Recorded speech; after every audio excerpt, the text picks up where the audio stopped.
नमस्कार। आपके अपने YouTube चैनल हिंदी भाषा और साहित्य में मैं विशाल कुमार पुनः आप सभी का स्वागत करता हूं। हम सूरदास जी के लिखे हुए प्रसिद्ध ग्रंथ सूरसागर के पदों की व्याख्या कर रहे हैं और इस श्रृंखला में हम अभी तक 360 पदों की व्याख्या कर चुके हैं।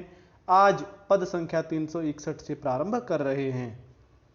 उधो जू कहियो तुम हरिसों जाई हमारे हिय की दर्द। गोपियां उद्धव को संबोधित करते हुए कहती हैं कि हे उद्धव जी, आप हरि के पास जाकर हमारे हृदय का दर्द, हमारे हृदय का कष्ट, हमारे हृदय की विरह पीड़ा को उनके सामने कहना। दिन नहीं चैन रैन नहीं सोवती पावक भई जुनहाई सरद। दिन नहीं चैन, कि हे उद्धव उन कृष्ण से जाकर कहना कि हे कृष्ण, तुम्हारे बिना हम गोपियों को न तो दिन में चैन आता है, रैनी नहीं सोवत, और ना ही हम रात्रि को सो पाती हैं। पावक भई, अग्नि के समान हो गई है। क्या? जुनहाई शरद, की शरद ऋतु की जो शीतल लगने वाली चांदनी है वह भी हमें अग्नि के समान दाहक लगने लगी है। जब तै लय अक्रूर गए हैं भई बिरह तन बाई छरद। जब तै लय अक्रूर गए हैं, और जब से वे अक्रूर उन कृष्ण को मथुरा ले गए हैं। भई बिरह तन बाई छरद, भई यानी हो गई हैं, बिरह बिरह के कारण, तन हमारा शरीर, बाई जलकर, छरद राख। कि हे उद्धव कृष्ण से जाकर कहना कि जब से वे कृष्ण को मथुरा लेकर गए हैं, हमारा शरीर उन कृष्ण के विरह में जलकर राख के समान हो गया है। काम प्रबल जाके अति उधो, काम यानी लालसा, कि श्री कृष्ण के दर्शन की लालसा। प्रबल जाके अति उधो, कि प्रबल बहुत ही वेगपूर्ण लालसा है, जाके जिनमें अति बहुत ही, उधो हे उद्धव, हे उद्धव कृष्ण से जाकर कहना कि वे गोपियां जिनमें आपके दर्शन की लालसा अत्यंत प्रबल रूप में उत्पन्न हो गई है। सोचत भई जस पीत हरद, वे निरंतर सोचत भई, सोच सोचकर, चिंता में, उनको चिंता है कि आप उन्हें दर्शन देंगे या नहीं, तो उस चिंता में भई हो गई हैं। जस जैसे, पीत पीली, हरद हल्दी, कि जिस प्रकार से हल्दी पीली होती है उसी प्रकार से चिंता चिंता में गोपियां भी हल्दी के समान ही पीली पड़ गई हैं। सखा प्रवीण निरंतर हरि के ताते कहती हैं खोली परद। सखा प्रवीण, कि हे उद्धव तुम उन श्री कृष्ण के कुशल, प्रवीण कुशल, निरंतर, कि सदा से ही, सतत काल से ही सखा हो, मित्र हो, कि हे उद्धव तुम उन श्री कृष्ण के सदा से ही चतुर मित्र रहे हो। इसीलिए ताते, इसीलिए कहती हैं खोली परद, इसलिए हम अपने सारे पर्दे खोलकर तुमसे ये बातें कह रही हैं। हम अपनी सारी लज्जा के पर्दे हटाकर तुमसे ये बातें स्पष्ट रूप से कह पा रही हैं। ध्यावती रूप दर्श तजी हरि को, ध्यावती रूप, कि हे उद्धव हम मन मन में तो कृष्ण का ध्यान कर लेते हैं। यह बात अलग है कि मन में हम कभी कभार उनका धारण, उन आंखें बंद करते हैं तो उनका ध्यान हो जाता है, मन में हमें दिखाई देते हैं, लेकिन वो प्रत्यक्ष रूप में तो दिखाई नहीं देते। दर्श तजी हरि को, और जब से प्रत्यक्ष रूप से उन हरि का दर्शन हमसे दूर हुआ है, अर्थात जब से प्रत्यक्ष रूप से हम उन श्री कृष्ण का दर्शन नहीं कर पा रही हैं, जब से वे मथुरा गए हैं।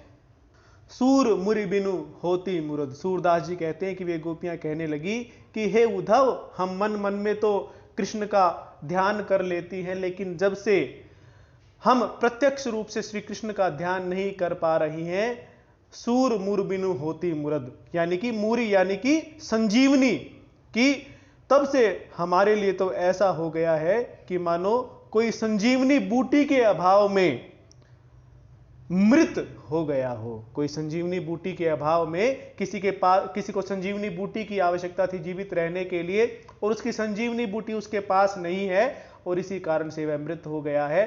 तो ऐसी स्थिति हमारी इस कारण से है कि कृष्ण हमारी संजीवनी बूटी थे, और क्योंकि कृष्ण का दर्शन हमारे लिए संजीवनी बूटी था और वे अब यहां नहीं हैं, तो हम भी मृत प्राय हो गई हैं। पद संख्या 362 की व्याख्या। उधो इक पतिया हमरी लीजय। वे गोपियां उद्धव से कहती हैं कि हे उद्धव, तुम हमारा एक पत्र ले लो। चरण लागी गोविंद सो कहियो, लिखो हमारो दीजय। चरण लागी कि चरणों को स्पर्श करके, चरण स्पर्श करके, गोविंद सो कहियो, उन श्री कृष्ण से कहना कि हे उद्धव, तुम चरण स्पर्श करके उन गोविंद से हमारे इस पत्र के बारे में कहना, लिखो हमारो दीजय, और जो हमने ये पत्र लिख कर दिया है, यह हमारा लिखा हुआ पत्र उनको दे देना। हम तो कौन रूप गुण नागरी, जिही गोपाल जूरीज हैं। हम तो कौन रूप गुण नागरी, कि हे उद्धव, हम तो ऐसी कौन सी रूपवान और गुणवान नागरी स्त्रियां हैं कि जिन पर वे गोपाल जी रीझ जाएं, जिन पर वे गोपाल जी प्रसन्न हो जाएं। अर्थात ना हमारे पास ऐसा रूप है, ना हमारे पास ऐसा गुण है कि वे श्री कृष्ण हम पर रीझ जाएं, हमसे प्रसन्न हो जाएं। निरखत नैन नीर भरी आए, अरु कंचुकी पट भीजय। हाँ उद्धव, हम रूपवान और गुणवान तो नहीं हैं, लेकिन आप श्री कृष्ण से यह अवश्य कहना कि निरखत नैन नीर भरी आए। जब भी हम उनके उस सुंदर रूप को याद करती हैं, हमने उनका सुंदर रूप देखा था, और जब भी हमें उस सुंदर रूप का स्मरण हो आता है, तब हमारे नैन आंसुओं से भर जाते हैं। नैन नीर भर आए, कि हमारी आंखों में पानी भर आता है, हमारी आंखों में आंसू भर आते हैं। अरु कंचुकी पट भीजय, और जो हमने वस्त्र पहने हुए होते हैं, कंचुकी वस्त्र पहने हुए होते हैं, वे सब उन आंसुओं से भीग जाते हैं। तलफत रहती मीन चातक जो, जल बिनु तृषा न छीजय। कि तलफत रहती, तड़फती रहती है, मीन मछली, चातक, चातक नामक पक्षी, ज्यों जिस प्रकार से, हे उद्धव, जिस प्रकार से मछली भी जल के बिना तड़फती रहती है, और चातक भी स्वाति नक्षत्र के या बादलों के द्वारा बरसाए गए जल के बिना पानी की बूंद तक ग्रहण नहीं करता, उसी प्रकार से हम भी उन चातक और उस मछली की भांति ही तड़फती रहती हैं कृष्ण के बिना। कृष्ण तो हमारे लिए जिस प्रकार से मछली और चातक के लिए जल है, उसी प्रकार से हमारे लिए भी श्री कृष्ण है। जिस प्रकार से चातक और मछली जल के बिना तड़पते हैं, उसी प्रकार से हम भी कृष्ण के बिना तड़पते हैं। जल बिनु तृषा न छीजय, क्योंकि जो श्री कृष्ण का सौंदर्य रूपी जल है, जो श्री कृष्ण का रूप रूपी जल है, उससे ही हमारी प्यास बुझ सकती है। तृषा मतलब प्यास, और छीजा मतलब कम होना, यानी बुझ जाना। कि हे उद्धव, जो हमें इतनी पीड़ा है, हमें प्यास है केवल श्री कृष्ण के दर्शनों की, और ये जो हमारी प्यास है, ये केवल श्री कृष्ण के दर्शनों से ही बुझ सकती है। अति व्याकुल अकुलाती बिरहनी, सुरति हमारी की जय। और हे उद्धव, तुम उनसे जाकर ये भी कहना कि वे जो विरहनियां हैं, जो ब्रिज में गोपियां हैं, वे अत्यंत व्याकुल होकर ब्रिज में रहती हैं। सुरति हमारी कीजिए, सुरति अर्थात याद।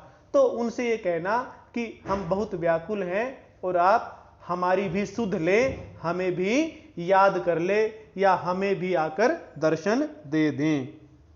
अखियां खरी निहारती मधुबन, हरि बिनु विष पीजय।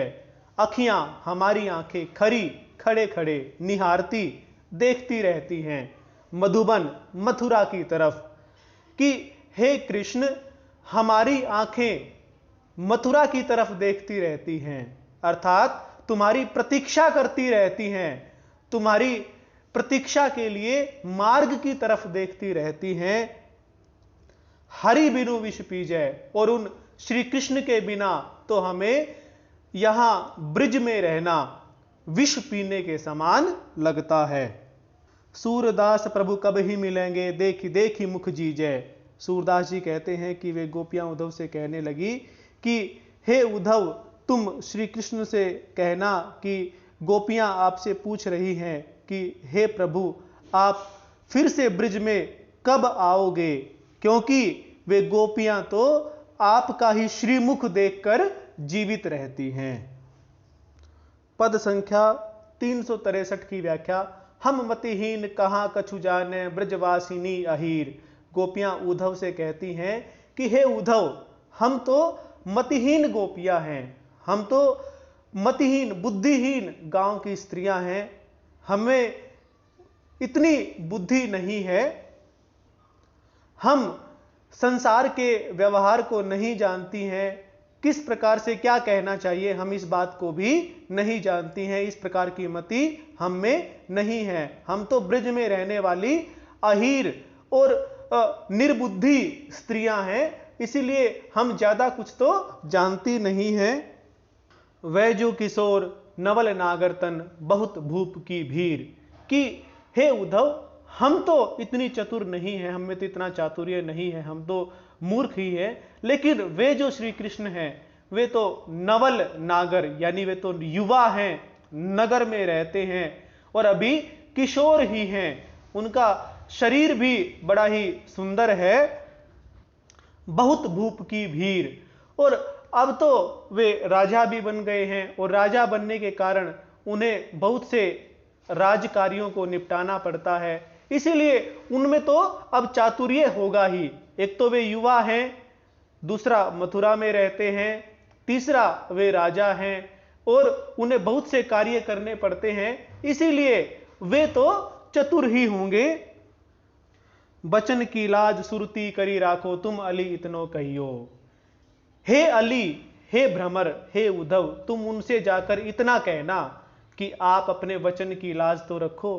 देखिए, गोपियों ने यह भूमिका बनाई है यहां पर कि हम तो चतुर नहीं हैं, हे कृष्ण आप तो चतुर हैं, आप तो ये बात अवश्य ही जानते होंगे कि सभी को अपने वचन का पालन करना चाहिए। जब कृष्ण ब्रज से मथुरा गए थे तो गोपियों को अपने आने की कुछ अवधि बताकर गए थे, उन्होंने वचन दिया था कि मैं इतने दिन में लौट आऊंगा, लेकिन कृष्ण नहीं लौटे। गोपियां यहां पर उनके उसी वचन की बात कर रही हैं। तो गोपियां कहती हैं कि आप उद्धव उनसे यह कहना कि हे कृष्ण, गोपियों ने कहा है कि आप अपने वचन को तो याद रखिए, अपने वचन को याद रख के जो आपने अवधि बताई थी तो आप ब्रिज में लौट कर आइए अपने वचन का पालन करने के लिए। भली बई जो दूत पठायो, इतनो बोल निभइयो। और उनसे यह भी कहना कि भली बई, यह भी तुमने अच्छा ही किया कि जो अपने दूत को उद्धव के रूप में हमारे पास भेजा। अब इतनो बोल निभइयो कि कम से कम तुमने इतना वचन तो रखा, अपने वचन का इतना मान तो रखा कि तुम स्वयं नहीं आए तो कम से कम तुमने अपने दूत को भेज दिया, यह भी तुमने अच्छा ही किया। तो गोपियां ये सारी बातें उद्धव से कृष्ण को जाकर कहने के लिए कह रही हैं। एक बार तो मिलो कृपा करी जो अपनो ब्रज जानो। कि हे उद्धव, यदि तुम इस ब्रज को अपना मानते हो तो कृपा करके एक बार तो हमसे मिलो ही। यह है रीति संसार सबनी की, कहां रंक कहरानो। यह है रीति कि ये तो रीत है, संसार में सबकी ही रीत है। अब यहां पर इसका अर्थ हम ऐसे लगा सकते हैं कि गोपियां कहती हैं कि हे कृष्ण, हमें तो लगता है कि हमारा अंतिम समय भी आ जाएगा और हमारी अंतिम इच्छा, जब तक हमारा जीवन रहेगा हमारी अंतिम इच्छा यही रहेगी कि हम आपके दर्शन करें। और संसार में यह रीत चली आ रही है, सब लोग ही ऐसा कर देते हैं कि मरने वाले की अंतिम इच्छा तो पूरी कर ही देते हैं। हे कृष्ण, यह तो संसार की रीत भी है कि मरने वाले की अंतिम इच्छा पूरी की जाती है। हां, वह अलग बात है कि कह रंक कह रानो, कि हम तो रंक के समान हैं, हम तो भिखारी के समान हैं, और रानो राजा, और तुम राजा के समान हो। हमारा और तुम्हारा मेल तो कैसे हो सकता है, लेकिन कम से कम जो ये संसार की रीत है कि मरने वाले की अंतिम इच्छा पूरी की जाती है, तुम हमारी इस अंतिम इच्छा को कि तुम हमें एक बार दर्शन दो, पूरी कर ही दो। भले ही हम रंक हैं, तुम राजा हो, हमारा और तुम्हारा मेल संभव ना हो, लेकिन हमें एक बार दर्शन अवश्य दो। हम अनाथ तुम नाथ गोसाई, क्यों नहीं सोई।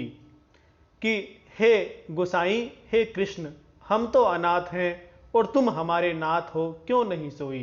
फिर वैसा करते क्यों नहीं हो कि हम तो तुम्हारे चले जाने के बाद अनाथ हैं और तुम हमारे नाथ हो ही, तो फिर तुम हमारे नाथ बन क्यों नहीं जाते, अर्थात ब्रिज में आकर हमको सनाथ क्यों नहीं कर देते, ब्रिज में आ क्यों नहीं जाते, जिससे हम अनाथ न हो और हमारे नाथ हमें मिल जाएं। सट ऋतु ब्रज पे आनी पुकारें, सूरदास अब कोई। सूरदास जी कहते हैं कि वे गोपियां उद्धव से कहने लगी कि 6 की 6 ऋतुएं आकर बीत जाती हैं और वे हमसे यही प्रश्न करती हैं कि अब कोई, कि गोपियों और ब्रजवासियों, क्या अब तुम्हारा कोई नाथ भी है। 6 की 6 ऋतुएं बीत जाती हैं, लेकिन हम उनको उत्तर क्या दें, क्योंकि हमारे नाथ श्री कृष्ण आप हो और आप तो ब्रज में लौटकर भी नहीं आए। पद संख्या 364 की व्याख्या। नंद नंदन सो इतनी कहियो। गोपियां उद्धव से कहती हैं कि हे उद्धव, तुम नंद नंदन श्री कृष्ण के पास जाकर इतना अवश्य कह देना, यद्यपि ब्रज अनाथ करी डारियो, तद्यपि सुरती किए चित रहियो। कि हे उद्धव, उन श्री कृष्ण से जाकर कहना कि हे कृष्ण, यद्यपि आपने ब्रज से मथुरा जाकर इस ब्रज को अनाथ के समान कर दिया है, तद्यपि सुरती, फिर भी आपकी याद करके चित रहियो। तद्यपि ये पूरे ब्रज के लोग हृदय में केवल आपका ही स्मरण करते हैं, केवल आपको ही याद करते हैं। या इसका दूसरा अर्थ यह हो सकता है कि हे कृष्ण, यद्यपि आपने मथुरा जाकर हम सबको अनाथ कर दिया है, फिर भी हमें याद अवश्य करते रहना, फिर भी अपने हृदय में हमारा स्मरण अवश्य ही बनाए रखना, हमें भूल नहीं जाना। तिनका तोर करहु जनी हमसो, एक बास की लाज निभइयो। तिनका तोर, कि तिनका तोर बिल्कुल ही संबंध विच्छेद कर लेना, उसको तिनका तोर कहते हैं, बिल्कुल ही संबंध तोड़ देना। कि हे कृष्ण, हमसे बिल्कुल ही संबंध विच्छेद तो कम से कम मत करना। तिनका तोर जनी मतलब मत, कि हे कृष्ण, हमसे बिल्कुल ही संबंध विच्छेद तो मत कर लेना। एक बास की लाज निभइयो, कि एक वास यानी हम लोग एक साथ रहे हैं, कम से कम इस बात का तो निर्वाह तुम्हें करना ही चाहिए। इस लाज को तो तुम्हें निर्वाह करना ही चाहिए कि हम सब एक स्थान पर रहे हैं, तो कम से कम हमसे बिल्कुल संबंध विच्छेद तो मत ही करना। कम से कम उस बात की तो लाज रख लेना कि हम और तुम कितने वर्षों तक एक साथ रहे हैं। गुणान गुणी दोष नहीं की तू, हम दासनी की इतनी सहियो। और हे कृष्ण, हमारे गुण और अवगुण, असल में तो हमें अवगुण है, तो हमारे गुण दोषों की तरफ ध्यान मत देना, हमारे दोषों को मत गिनना, हमारे दोषों की तरफ ध्यान मत देना। हो सकता है हम में बहुत से दोष हो, लेकिन आप हमारे दोषों को मत गिनना, उन दोषों को नजरअंदाज कर देना, हमें क्षमा कर देना। हम दासनी की इतनी सही हो, हमें अपनी दासी मानकर हमसे जो भी त्रुटि हो गई हो उसे आप सहन कर लेना। तुम बिनु प्राण कहा हम करी है, यह अवलंबन सपनेहु लहियो। तुम बिनु प्राण, कि तुम्हारे बिना प्राणों का कहा हम करी है, क्या हम करेंगे। कि हे कृष्ण, हम प्राण तो तुमसे कैसे मांगे, तुम्हारे बिना तो इन प्राणों का भी कोई महत्व नहीं है, क्योंकि हम प्राण भी तभी चाहती हैं जब हम तुम्हारा नाम लेती रहें। तुम्हारे बिना तो हमें इन प्राणों की भी आवश्यकता नहीं है, तुम्हारे नाम के बिना हम जीवन ही नहीं चाहती है। यह अवलंबन सपनेहु लहियो, और सपने में भी यह अवलंब, यह सहारा हमसे मत छीनना। तुम यदि मथुरा में चले गए हो और मथुरा में जाने के बाद हमें भूल गए हो तो कोई बात नहीं, हम तुम्हारे नाम का स्मरण करके जीवित रह रही हैं, और जब तक तुम हमसे पूरी तरह से संबंध विच्छेद नहीं करते हो तब तक हमें तुम्हारे नाम का ही सहारा है। लेकिन हे गोपाल, पूर्ण संबंध विच्छेद करके हमसे तुम्हारे इस नाम का सहारा सपने में भी कभी छीनने की बात मत सोचना।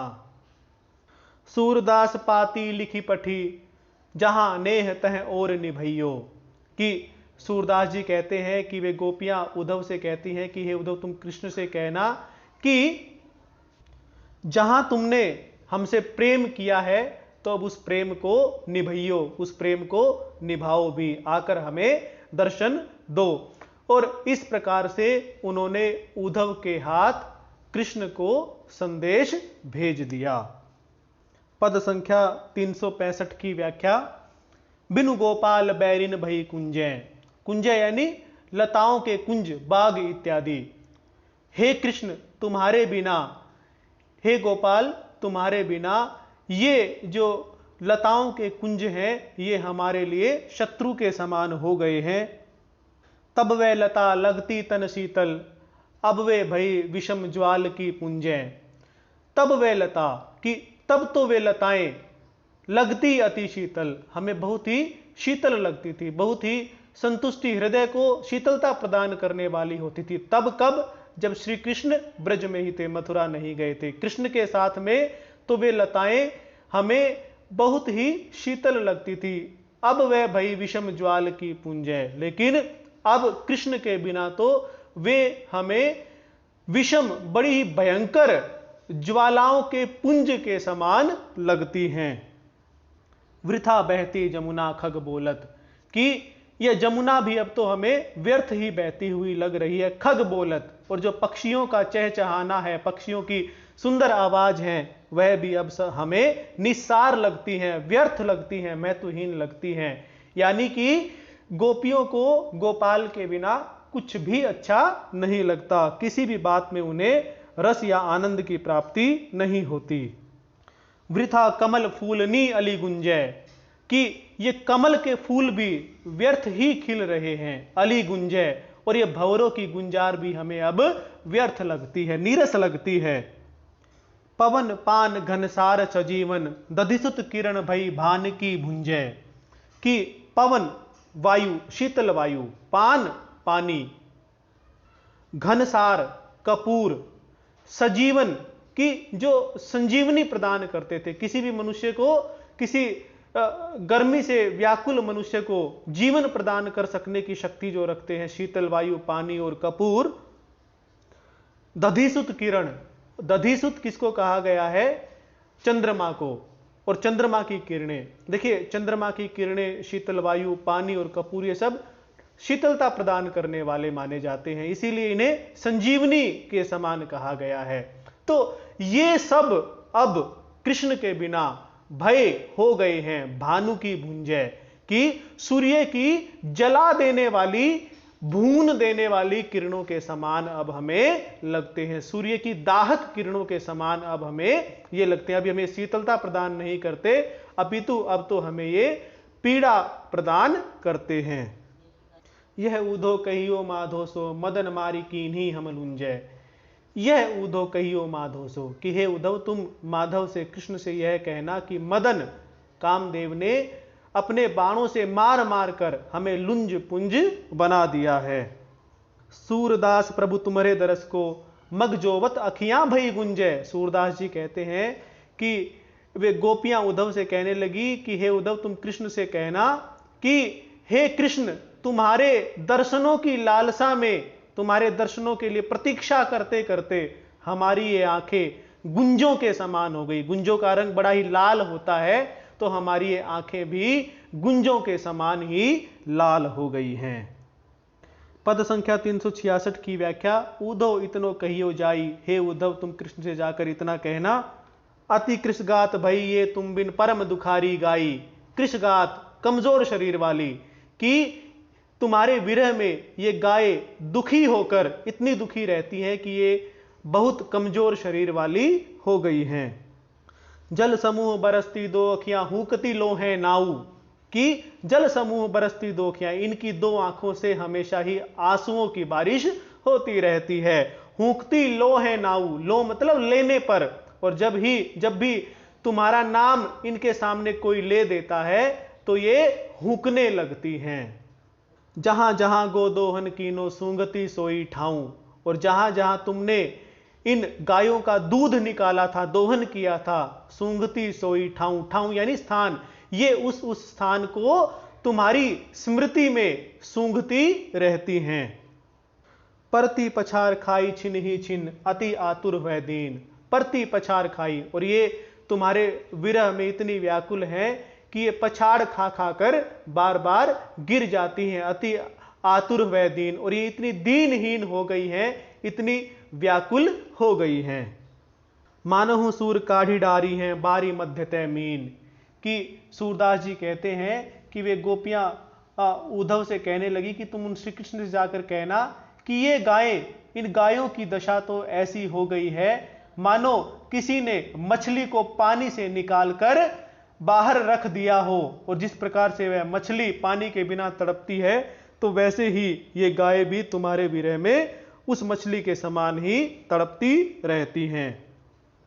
पद संख्या 367 की व्याख्या, अति मलिन वृष भानु कुमारी। और अब गोपियां राधा की स्थिति के बारे में उद्धव को बताती हैं और उद्धव से कहती हैं कि तुम कृष्ण से जाकर राधा की यह स्थिति कहना कि अति मलिन वृष भानु कुमारी, वह वृष भानु कुमारी राधा बहुत ही मलिन अवस्था में, बहुत ही मैली कुचैली अवस्था में रहती है। हरि श्रम जल बीजो अंचल तिहि लालच धुआवती न सारी। हरि श्रम जल, श्रम मतलब श्रम के कारण जो जल उत्पन्न होता है यानी पसीना, तो हरि श्रम जल, हरि के पसीने के कारण, भीजो भीगे हुए, उर यानी कि हृदय पर पहने हुए या हृदय पर स्थित आंचल।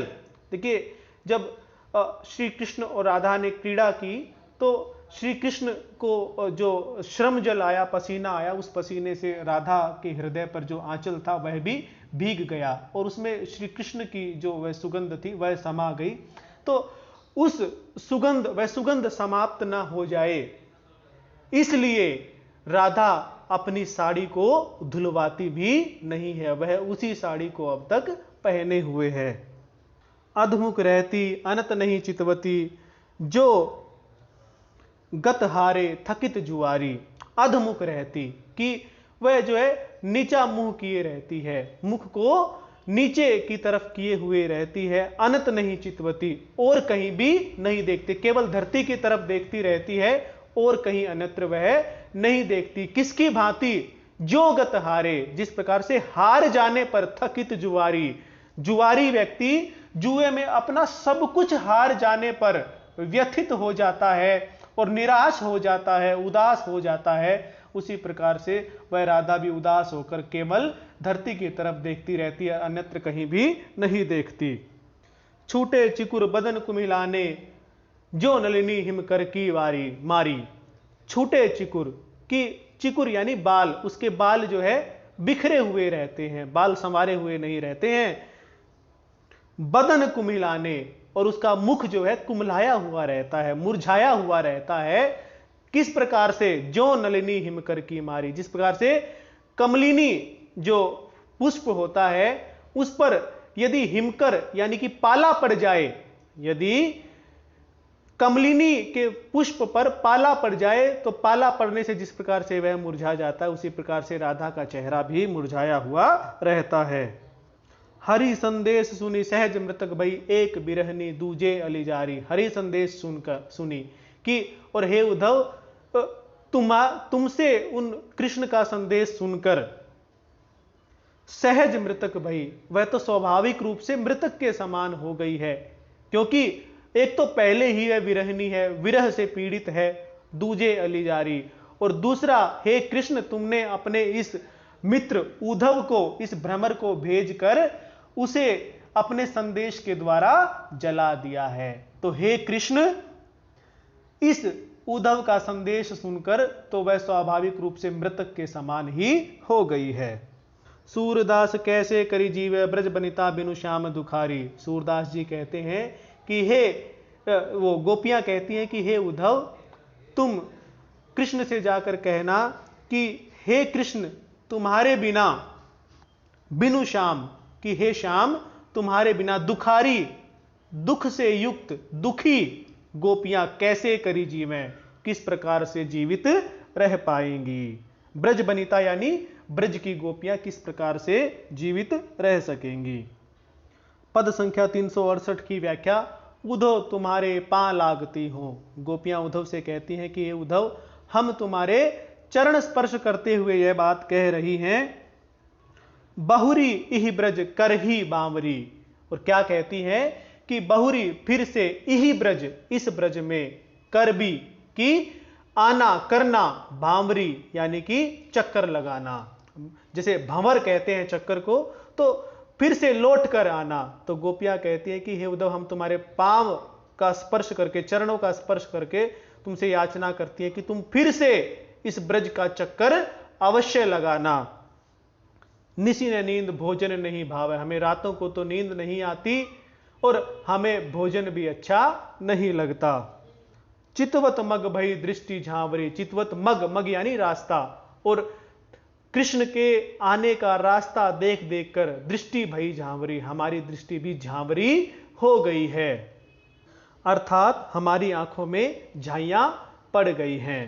देखिए यहां पर गोपियां उद्धव को फिर से ब्रज का चक्कर लगाने के लिए क्यों कह रही हैं। वे इस बात के लिए कह रही हैं कि यदि उद्धव फिर से ब्रज आएंगे तो फिर से कृष्ण का कोई न कोई संदेश लेकर आएंगे, तो उन्हें कृष्ण का संदेश प्राप्त करते रहने की लालसा है, और इसीलिए वे कहती हैं कि हे उद्धव, ब्रज में फिर से चक्कर अवश्य लगाना। वह वृंदावन, वह कुंजधन, वह जमुना, वह सुभग सांवरी, कि हे उद्धव, हे कृष्ण, असल में संदेश कृष्ण के लिए है तो हम सीधा ऐसे ही बोल लेते हैं कि हे कृष्ण, यद्यपि यह वही वृंदावन है जिसमें तुम रहते थे और तुम और हम साथ रहते थे, यद्यपि यह वही कुंज है, यह वही बाग बगीचे हैं, यह वही यमुना है, सुभग सांवरी राधा के लिए कहा गया है, और यह वही सुंदर राधा है, लेकिन एक शाम बिन कछु न सुहावे, रटती फिरती जो बकती बांवरी, कि हे उद्धव, सब कुछ वही है, लेकिन एक उन कृष्ण के बिना हमें कुछ भी यहां पर अच्छा नहीं लगता है। रटती फिरती जो बकती बांवरी, और हम तो कृष्ण के नाम की रट लगाए हुए कुछ भी बकती हुई पागलों की तरह इस ब्रज में अब फिरती रहती है हमें, क्योंकि कुछ भी अच्छा नहीं लगता। जिस प्रकार से कोई पागल कुछ भी बकता हुआ, बिना सोचे समझे कुछ भी बोलता हुआ घूमता फिरता है, वैसी वैसी हमारी दशा हो गई है। हम भी कृष्ण के विरह में पागल सी हो गई हैं और इस ब्रज में कुछ भी बोलती फिरती रहती हैं। चल ही न सकती मग डुलत धरत पग, चल ही न सकती, कि हम तो इतनी कमजोर हो गई हैं कि अब चल भी नहीं पाती हैं। मग, रास्ते पर जब हम पैर रखने लगती हैं, डुलत धरत पग, डोलने लग जाती हैं, धरत पग, कि जैसे ही हम चलने के लिए एक कदम आगे रखती हैं तो हम तो डोलने लग जाती हैं, अर्थात हम कांपने लग जाती हैं और हम इस कारण से चल भी नहीं पाती हैं। आवती बैठत उठत तांवरी, और उठते और बैठते हुए भी, बैठकर उठते हुए और उठकर बैठते हुए हमें तांवरी, हमें बेहोशी सी आ जाती है। सूरदास प्रभु आने मिला हुआ हूं, जग में कीर्ति होत रांवरी। सूरदास जी कहते हैं कि वे गोपियां उद्धव से कहने लगी कि हे उद्धव, तुम कृष्ण से जाकर कहना, या हे उद्धव, तुम ही हमें कृष्ण से मिलवा दो, या कृष्ण को यहां पर लाकर हमें उनसे मिलवा दो। जग में कीर्ति होत रांवरी, रांवरी मतलब आपकी या तुम्हारी, और यदि तुम कृष्ण को हमसे मिला दो तो इस पूरे संसार में तुम्हारी कीर्ति गाई जाएगी और इस संसार में चारों तरफ तुम्हारा यश फैल जाएगा। पद संख्या 369 की व्याख्या। उधो पा लागती हो कहियो शाम ही इतनी बात। माता यशोदा अब उद्धव से कहती हैं कि हे उद्धव, कृष्ण से जाकर मैं तुम्हारे पांवों का स्पर्श करके कहती हूं, कृष्ण से जाकर इतनी बात अवश्य ही कह देना। इतनी दूर बसत क्यों बिसरे अपने जननी तात। बिसरे यानी भुला दिए, कि तुमने इतनी दूर बसकर अपने माता पिता बाबा नंद और माता यशोदा को क्यों भुला दिया। जा दिन तय मधुपुरी सिधारे श्याम मनोहर गात। कि मनोहर शरीर वाले वे श्री कृष्ण जब से, हे मनोहर शरीर वाले कृष्ण, जब से तुम मथुरा गए हो, जस दिन तय मेरे नैन पपीहा दरस प्यास अकुलात। कि उस दिन से, हे कृष्ण, उस दिन से मेरे नयन पपीहे के समान श्री कृष्ण के दर्शन रूपी जल के लिए व्याकुल है। जिस प्रकार से पपीहा वर्षा के जल के लिए व्याकुल रहता है, तो मैया यशोदा कहती हैं कि हे कृष्ण, उस दिन से मेरे ये पपीहे रूपी नैन जल रूपी दर्शन के लिए व्याकुल रहते हैं। जह खेलन के ठोर तुम्हारे नंद देखी मुरझात। कि जहां जहां भी तुम्हारे खेलने के स्थान हैं, जब नंद बाबा उन खेलने के स्थानों को देखते हैं तो नंद देखी मुरझात। कि नंद बाबा उन स्थानों को देखकर मुरझा जाते हैं, अर्थात नंद बाबा उन स्थानों को देखकर उदास हो जाते हैं। क्यों? क्योंकि वे उन स्थानों पर तुमको नहीं देख पाते हैं। ज्यों कबहू उठी जात खरिकलो गाई दुहावन जात। जो कबहू, कि जो कभी उठी जात, उठकर चले जाते हैं। खरिकलो, खरिक उस स्थान को कहते हैं जहां पर गाय का दूध निकाला जाता है। जिस स्थान पर गाय को खड़े करके उसका दूध निकाला जाता है उसे खरिक कहते हैं। कि और हे कृष्ण, माता यशोदा का संदेश है कि हे कृष्ण, जब कभी नंद बाबा प्रातः ही उठकर गाय दूहने के स्थान तक चले जाते हैं, कहती हैं कि हे कृष्ण, नंद बाबा जब कभी सुबह ही उठकर गाय दूहने के लिए, गाय दूहने के स्थान तक चले जाते हैं तो दूहित देख ओरनी के लड़का प्राण निकसी नहीं जात। दूहित देख, दूहते हुए देखकर ओरनी के लड़का, औरों के लड़कों को, उन गाय दूहने के स्थानों पर और लड़कों को गायों का दूध निकालते हुए देखकर उनके तो मानो प्राण ही निकल जाते हैं। भले ही उनके प्राण ना निकले, लेकिन बस केवल कसर इतनी ही रहती है कि उनके प्राण नहीं निकलते, वरना तो वो बहुत अधिक व्याकुल, बहुत अधिक दुखी हो जाते हैं। सूरदास बहुरो कब देखो कमल कर दधि खात। कि सूरदास जी कहते हैं कि मां यशोदा उद्धव से कहने लगी कि तुम उन श्री कृष्ण से कहना कि बहुरो कब देखो, कि मैं फिर से कब देखूंगी, कमल कर, कमल जैसे हाथों से दधि खात, दही माखन इत्यादि खाते हुए। कृष्ण, मैं तुम्हें कमल जैसे हाथों से दधी और मक्खन खाते हुए फिर कब देख पाऊंगी। पद संख्या 370 की व्याख्या। कहियो जसुमती की आशीष। हे उद्धव, तुम कृष्ण से जाकर मैया यशोदा का आशीर्वाद कहना। जहां रहो तय नंद लाडले जीवो कोटि बरीस। और उनसे जाकर ये कहना कि हे नंद के लाडले कृष्ण, तुम जहां भी रहो सुख से रहो, प्रसन्न रहो और करोड़ों वर्षों तक जियो। मुरली दई दोहिनी घृत भरी उदो धरी लई शीस। और माता यशोदा ने कृष्ण को उनकी मुरली, प्यारी मुरली दी और दोहनी घृत भरी, और जो मटकी होती है घी से भरी हुई मटकी भी दी कृष्ण के लिए। उन्होंने उद्धव को मुरली और घी से भरी हुई मटकी दी और उद्धव ने बड़े ही सम्मान से उन सब चीजों को, माता यशोदा के द्वारा दी गई भेंट को अपने सिर पर धारण कर लिया। इह घृत तो उन सुरभिन को जो प्रिय गोप अधीश। और माता यशोदा ने कहा कि हे उद्धव, उनसे जाकर कहना कि ये जो घी मैंने तुमको दिया है ये उन सुरभिन को, उन गायों का है जो प्रिय गोप अधीश, जो कि उन गोपियों के अधीश, गोपों के स्वामी, ग्वालों के स्वामी श्री कृष्ण को सबसे प्रिय थी। उन्हीं गायों के दूध से बना हुआ यह घी है। उधो चलत सखा मिल आए ग्वाल बाल 10 दीस, कि जैसे ही उद्धव वहां से चलने लगे सखा मिल आए, सभी सखा उनसे, कृष्ण के सभी मित्र आकर उनसे मिलने लगे। 10 दिस यानी 10 दिशाओं से इकट्ठे होकर सभी मित्र, कृष्ण के सभी मित्र उनसे मिलने आए। अब कह यहाँ ब्रज फेरी बसाओ सूरदास के ईस।